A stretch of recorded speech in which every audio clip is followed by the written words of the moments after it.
السلام علیکم ورحمۃ اللہ وبرکاتہ۔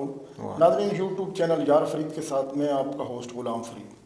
ناظرین، شعبان کا مہینہ ہے اور آپ کو پتہ ہی ہے کہ پاکستان کے اندر 15 شعبان کو اسپیشل ایک عید کے طور پر منایا جاتا ہے، اور اس کے علاوہ اس رات کے بارے میں بہت ساری چیزیں مشہور ہو چکی ہیں ہمارے معاشرے کے اندر، اور اسی رات کو شب قدر بھی کہا جاتا ہے، شب برات بھی کہا جاتا ہے، اور یہاں تک بھی کہا جاتا ہے کہ اس رات کو روحیں لوٹ کر آتی ہیں، قسمت کے فیصلے ہوتے ہیں، رزق کی تقسیم کے فیصلے اللہ پاک فرماتا ہے۔ ایون بہت ساری توہمات بھی اس رات کے ساتھ منسلک کر دی گئی ہیں۔ تو آج میں انہی سوالات کے جوابات جاننے کے لیے حضرت مولانا عزیز الرحمان حافظ اللہ کے پاس حاضر ہوا ہوں۔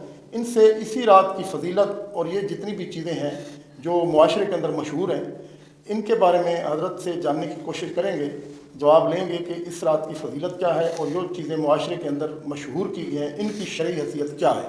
تو حضرت بہت شکریہ آپ کا۔ سب سے پہلے تو حضرت یہ جو مشہور ہے 15ویں شعبان کی رات، اس کو شب برات بھی کہا جاتا ہے، شب رات بھی کہا جاتا ہے، شب قدر بھی کچھ لوگ کہتے ہیں۔ اس کی اور جو لیلۃ القدر کی رات ہے، ان دو کا پہلے تو مجھے آپ فرق بتا دیں کہ اس رات کا اور لیلۃ القدر کی رات کا فرق کیا ہے۔ بسم اللہ الرحمن الرحیم۔ الحمد للہ وحدہ والصلاة والسلام علی من لا نبی بعدہ الذی بلغ الرسالہ وأدى الامانہ ونصح الامہ وجاہد فی سبیل اللہ۔ دین اسلام چونکہ دین الہی ہے، اللہ تعالیٰ کی طرف سے نازل کردہ جو پیغام جناب محمد الرسول اللہ صلی اللہ علیہ وسلم کی زبان مبارک سے ہم تک پہنچا ہے، وہ دین اسلام ہے۔ دوسرے معنوں میں قرآن اور حدیث کا جو نام ہے وہ اسلام ہے، صحیح، وہی دین ہے جو قرآن میں ہے اور جو حدیث میں ہے۔ جتنے بھی دینی امور ہیں، دینی احکام ہیں، احادیث میں ان کا ذکر ہے عربی زبان میں، اور یہ واحد رات ہے جس میں فارسی اور عربی مکس ہے، یعنی شب برات۔ شب فارسی کا لفظ ہے اور برات عربی کا لفظ ہے۔ تو پہلی تو بات یہ ہے کہ یہ جو شب برات کہا جاتا ہے، اس کا دین اسلام میں کوئی عمل دخلی نہیں ہے، یعنی یہ نام دین میں موجود نہیں ہے۔ دوسری بات، اس رات کو بہت پرجوش انداز سے منایا جاتا ہے، بڑی تگ و دو کی جاتی ہے، بڑی محنت کی جاتی ہے۔ جی بالکل۔ حقیقت یہ ہے کہ اسلام میں اس رات کی کوئی اہمیت ثابت نہیں ہے۔ صحیح۔ البتہ جو لیلۃ القدر کی رات ہے، جو رمضان کے آخری عشرے میں جسے حکم دیا گیا کہ رمضان کے آخری عشرے میں طاق راتوں میں تلاش کرو، اس کے متعلق تو قرآن میں واضح ہے، خیر من الف شہر، 1000 مہینوں کی عبادت سے بہتر ہے۔ تو لیلۃ القدر جو ہے اس کی اہمیت تو ثابت ہے، لیکن شب برات کی اہمیت ثابت نہیں ہے۔ اس کے متعلق سنن ابن ماجہ اور سنن ترمذی، سنن بیہقی میں روایات ملتی ہیں 15 شعبان کی جو رات ہے اس کی فضیلت کے متعلق، لیکن تمام اہل سنت کے فرقے جو ہیں وہ اس بات پر متفق ہیں کہ یہ جتنی بھی روایت ہیں یہ سند کے اعتبار سے صحیح نہیں ہیں، ضعیف ہیں، اور ان کا ضعف ثابت ہے۔ اگر آپ بڑے بڑے علماء کی گفتگو بھی سنیں جو فضائل بیان کر رہے ہوتے ہیں، تو وہ اس بات کا تذکرہ کرتے ہیں، کہتے ہیں کہ دیکھیں جی، اگرچہ یہ روایتیں ضعیف ہیں لیکن فضائل کے اعتبار سے ہم انہیں لے رہے ہیں۔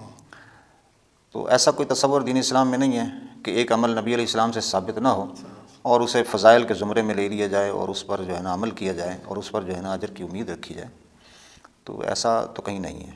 اللہ تعالیٰ سے دعا ہے کہ اللہ ہمیں قرآن و سنت کے مطابق عمل کرنے کی توفیق عطا فرمائے۔ آمین۔ حضرت اس رات کے بارے میں ایک چیز سارے علماء کہتے ہیں، میں نے سنا ہوا ہے کہ وہ کہتے ہیں اس رات کی ایک فضیلت تو ضرور ہے کہ بغض اور کینہ رکھنے والوں کے علاوہ اللہ پاک اس رات میں بہت سارے لوگوں کی بخشش فرما دیتے ہیں۔ کیا یہ حدیث صحیح ہے؟ یہ حدیث صحیح نہیں ہے۔ میں نے پہلے عرض کیا ہے کہ اس حدیث کے ضعیف ہونے پر سب متفق ہیں، اہل سنت کے سارے فرقے متفق ہیں، یعنی کوئی یہ ایسی بات ہی نہیں ہے کوئی اختلافی بات ہو۔ صحیح۔ اس میں کسی نے آج تک اختلاف نہیں کیا کہ یہ حدیثیں صحیح ہیں۔ صحیح۔ جیسے بعض معاملات میں، بعض مسائل میں اختلاف ہے کہ یہ حدیث، بعض کہتے ہیں کہ صحیح ہے، بعض کہتے ہیں صحیح نہیں ہے، بعض، لیکن ان احادیث کے بارے میں تو کہیں کوئی اختلاف نہیں ہے۔ صحیح۔ ٹھیک ہے۔ تو اس میں ایک حدیث میں یہ بھی ذکر ہے کہ اللہ تعالیٰ اس رات آسمان دنیا پر نزول فرماتے ہیں اور پھر منادی ہوتی ہے اللہ رب العالمین کی طرف سے کہ کوئی مغفرت کا طالب ہے تو میں اسے اس کی مغفرت کر دوں، صحیح ہے، کوئی شفا کا طالب ہے اسے شفا دے دوں، کوئی رزق کا طالب ہے اسے رزق دے دوں۔ تو یہ صحیح حدیث میں تو ہر رات کا جو آخری پہر ہے بے شک اس میں اللہ رب العالمین کی طرف سے عام منادی ہوتی ہے۔ یہ کوئی خاص نہیں ہے 15 شعبان کے ساتھ، یہ تو مکمل پورا سال جو ہے نا، سال کی ہر رات میں اللہ رب العالمین کی طرف سے منادی ہوتی ہے۔ جزاک اللہ خیرہ۔ اس پورے مہینے کی فضیلت جو ہے وہ تو احادیث سے ثابت ہے کہ نبی مکرم صلی اللہ علیہ وآلہ وسلم سب سے زیادہ جو نوافل روزے رکھتے تھے وہ اسی مہینے میں رکھتے تھے، تو اس اعتبار سے اس مہینے کی فضیلت تو بنتی ہے، اور شاید کوئی اسی وجہ سے 15 شعبان کی رات کی بھی فضیلت کا ذکر کہیں پر ہو، تو اس کے بارے میں ارشاد فرمائیں ذرا۔ دیکھیں احادیث صحیحہ میں جو نبی علیہ السلام سے ثابت ہیں اعمال، جی تو اس پر عمل کرنا اور اسے ماننا ہر مسلمان پر جو ہے فرض ہے۔ بے شک۔ تو نبی علیہ السلام سے اس کی جو فضیلت ثابت ہے، امی عائشہ رضی اللہ تعالیٰ عنہ سے روایت ہے کہ میں نے نبی علیہ السلام سے سوال کیا کہ آپ اس مہینے میں جو ہے نا سب سے زیادہ روزے رکھتے ہیں، تو ان کثرت کے ساتھ آپ سے روزے رکھنا ثابت ہے۔ تو نبی علیہ السلام نے فرمایا کہ اس مہینے میں بندوں کے اعمال اللہ کے دربار میں اللہ کے ہاں پیش کیے جاتے ہیں، تو میں چاہتا ہوں کہ میرا عمل جب اللہ کے سامنے پیش ہو تو میں روزے کے ساتھ ہوں۔ تو اس مہینے میں نبی علیہ السلام سے روزے رکھنا ثابت ہے۔ اور دوسری فضیلت یہ ثابت ہوئی کہ نبی علیہ السلام نے فرمایا کہ اس مہینے میں اعمال اللہ کے سامنے پیش کیے جاتے ہیں۔ پیش کیے جاتے ہیں۔ تو اس کا جو ماخذ ہے وہ یہ بنتا ہے کہ اس مہینے میں کثرت کے ساتھ جو ہے نا ذکر اذکار کیا جائے، اللہ کی یاد کی جائے، صحیح یعنی کوئی مخصوص نہیں ہے وقت بے فلاں وقت کرنا ہے۔ نبی علیہ السلام نے کوئی خاص نہیں کیا صحیح کہ فلاں رات جاگنا ہے، فلاں دن جاگنا ہے، فلاں وقت میں جاگنا ہے۔ تو یہ تو پورا مہینہ اس اعتبار سے نبی علیہ السلام کے اس فرمان کے اعتبار سے یہ بات ثابت ہو رہی ہے کہ یہ پورا مہینہ جو ہے کہ اس میں اعمال کیے جائیں، اعمال صالحہ کو اختیار کیا جائے۔ جزاک اللہ خیرہ۔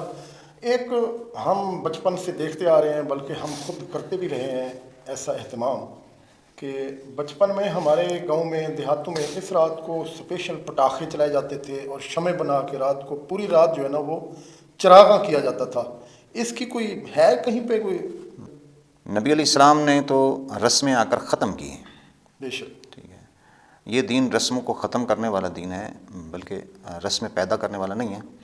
تو اگر ایسا کرنا ہوتا تو یہ بات نبی علیہ السلام سے، نبی علیہ السلام کے صحابہ سے، تابعین سے، تبع تابعین سے کہیں اس کا ثبوت ہوتا، جی لیکن تاریخی اعتبار سے یا قرآن و سنت کے اعتبار سے ایسا کوئی ثبوت نہیں ہے کہ اس رات میں چراغاں کیا جائے۔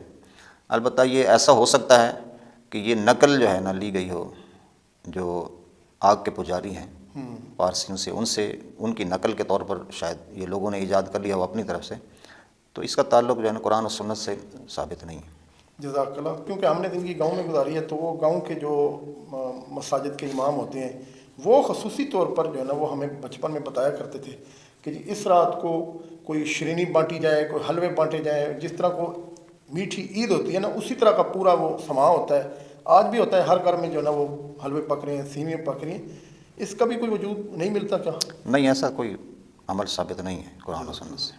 یہ جو ایک اور بات ہے کہ اس رات کو روحیں تو ضروری آتی ہیں، یہ بھی ہم نے سنا ہوا ہے کہ روحیں جو ہے نا وہ آ جاتی ہیں اور اپنے اپنے جو ان کے گھر ہوتے ہیں وہاں پہ منتظر ہوتی ہیں کہ جی یہ ہمارے لیے کوئی صدقے خیرات کا بندوبست کر رہے ہیں، کوئی دعاؤں کا ہمارے لیے کوئی۔ بعض باتیں نا لوگوں میں مشہور ہیں جن کا نا دین سے کوئی تعلق نہیں ہے، تو ایسی باتیں جو مشہور ہوں اور شریعت میں شریعت سے ثابت نہ ہوں تو وہ تو غیر اہم ہے۔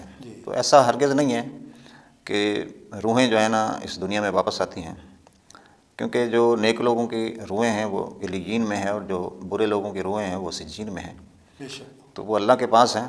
جو اس دنیا سے چلا جاتا ہے اس کا واپس آنا ناممکن ہے، تو ایسا نہیں ہے۔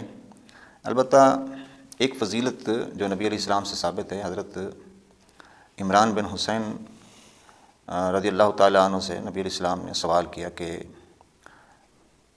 تو نے اس مہینے کے سرہ کا روزہ رکھا ہے، یعنی جس طرح جسم کے ناف جو ہے جسم کے درمیان ہے، تو سرہ کا معنی درمیان ہی بنتا ہے، صحیح مسلم کے اندر یہ حدیث ہے۔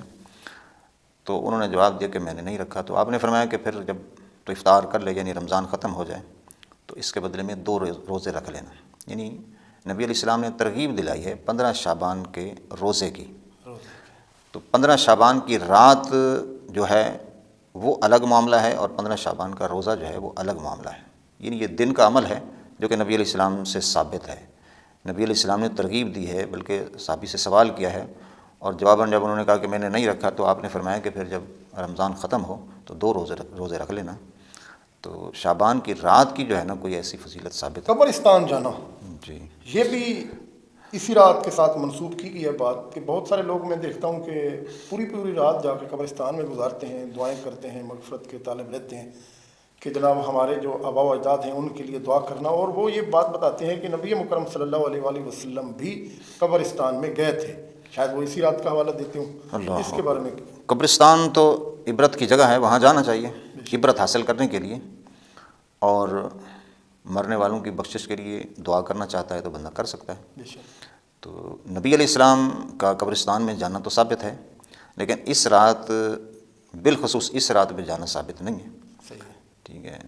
تو قرآن و سنت نام جو ہے عمل کا نام ہے. قرآن و سنت میں جو مسائل بیان کیے گئے ہیں ان پر عمل کرنے کا حکم دیا گیا ہے، جزاک اللہ. نہ کہ یہ ہے کہ اپنی طرف سے کوئی بات بنا لے. بڑے سے بڑا عالم بھی ہو، بڑے سے بڑا متقی پرہیزگار انسان ہو، اسے غلطی لگ سکتی ہے. بے شک. ایسا نہیں ہے کہ بحیثیت انسان کسی سے غلطی نہ لگے. تو جب ہمارے سامنے صحیح عمل قرآن و سنت سے آ جائے تو اس پر عمل کرنا چاہیے. تو باقی جو معاملات ہیں ان کو چھوڑ دینا چاہیے. اور توہمات سے بھی بچنے کا جو بہترین طریقہ ہے وہ یہ ہے کہ ہم قرآن و سنت کی طرف رجوع کریں گے تو توہمات سے بھی بچ جائیں گے، اور خرافات سے بھی بچ جائیں گے، اور بدعات سے بھی بچ جائیں گے. اللہ بچنے کی توفیق عطا فرمائے. آمین ثم آمین.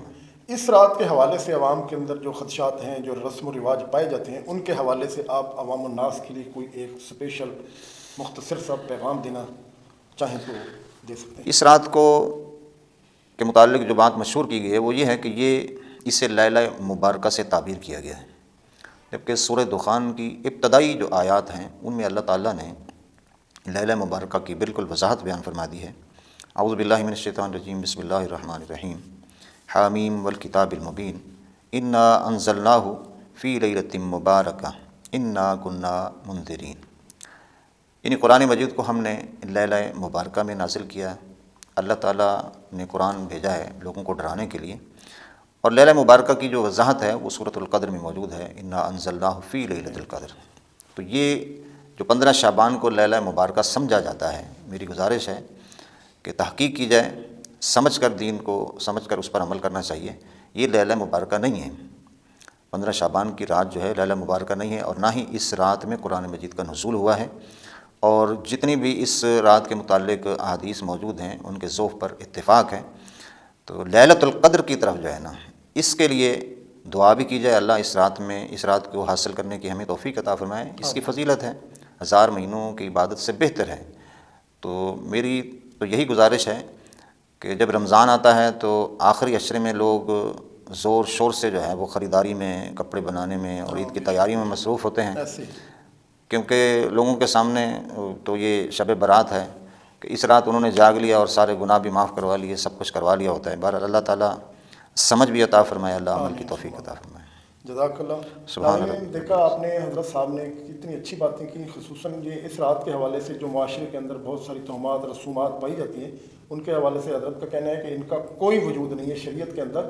تو ہم سب لوگوں کو چاہیے کہ قرآن اور حدیث کے مطابق اپنی زندگی گزاریں.